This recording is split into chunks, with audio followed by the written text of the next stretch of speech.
The killers behind the San Bernardino terror attack have been radicalized for years. That's according to the head of the FBI, James Comey. He said today Syed Farook and Tashfeen Malik had talked about jihad before they even dated, as early as 2013. And now authorities are looking into exactly who and what inspired them. We also believe they were inspired by foreign terrorist organizations.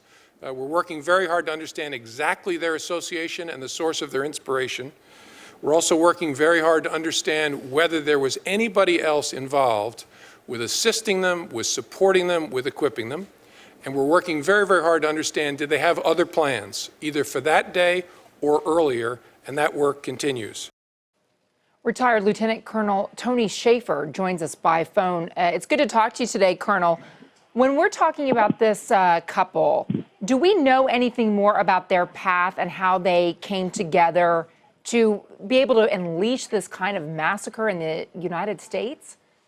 No, we really don't. I think that's one of the most vexing issues at this point in time is what exactly happened to both put them on the path of radicalization. How did they find who they linked into? How did they find each other? And more importantly, are there folks out there who parallel them? We want to know both the mechanics of how this happened as well as the potential parallels of others who are already also on the same path. So when you put those two things together, that's what we're trying to find out right now, is what exactly put them on the path, what were the road marks along the path, and are there others on the same path preparing to do the same thing? Okay, so here's Syed, who is an American citizen, born and raised here. She is not. They meet somewhere overseas. Is it possible that their marriage was actually arranged by a terrorist organization? Absolutely. Let's look at two things on that. First, Faisal Shahzad, the Times Square bomber, came from the same, was radicalized in the same area of Pakistan this woman came from. So that we know this is a hotbed of terrorist activities. So you put that together as a clue. And then the other thing that's new, Contessa, that we've been studying for the past 4 years is that terrorist organizations are attempting to find ways, vectors, if you will, of putting operatives, sleeper cells, into the United States. During World War II, the Nazis put their operatives on shore in Long Island and Florida. Well, the days of using submarines to put, people on shore here is long over. They were captured instantly. So I think ISIS and other terrorist groups have looked at legal vectors. And let's remember, all the 9/11 hijackers were actually here legally. One of the groups I worked with at the time, Able Danger, was trying to track these folks. And we were told by lawyers you can't track them because they're here legally. So we have to understand terrorists are always trying to be very creative in finding methods to insinuate their operatives into the United States. This may very well turn out to be one of the new vectors they discovered that we have to start looking at. By the way, James Comey was asked about the possibility of a terrorist arranged marriage, and he said that they don't have the answer to that yet, but it would be a game changer if it were true. We've also learned that Farook's wife, Tashfeen Malik, was posting radical Islamist views online for at least 2 years. Is it possible that American intelligence just missed it? Yes.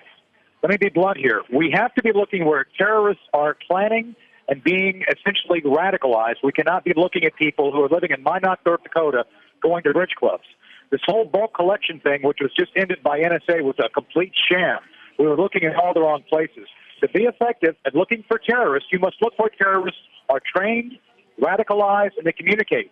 We cannot continue to ignore the fact that people who have radical views can simply express those views and not be in danger of being focused on. This is anyone on the extreme right or extreme left. So I think we learned a lesson here that we must pay attention to those musings online of anybody who has these extreme views. Anybody. Let me be clear on this. So Colonel, here's the thing. When I'm online, I see a lot of views that I consider extreme, but I don't go picking up the phone and calling the authorities about it. When you're in a see something, say something environment, when we're talking about the importance of noticing something that's off with your coworkers or your brother or your son, I mean, at what point does it cross a line into a situation where we have what was going on during the Cold War, where neighbors were reporting neighbors for being communist sympathizers? Excellent question. Well, let's look at it in terms of what you just said. Apparently, she's been doing this for 2 years. That indicates to me a pattern. If there's a pattern of a length of time, and it's one thing for someone to pick up and do a post that they're frustrated with the U.S. government. I do it all the time. Anybody who follows me on Facebook knows I'm always slamming TSA for not doing its job properly. It doesn't make me a terrorist. It makes me a concerned citizen. So the issue is discerning between a concerned citizen and a terrorist.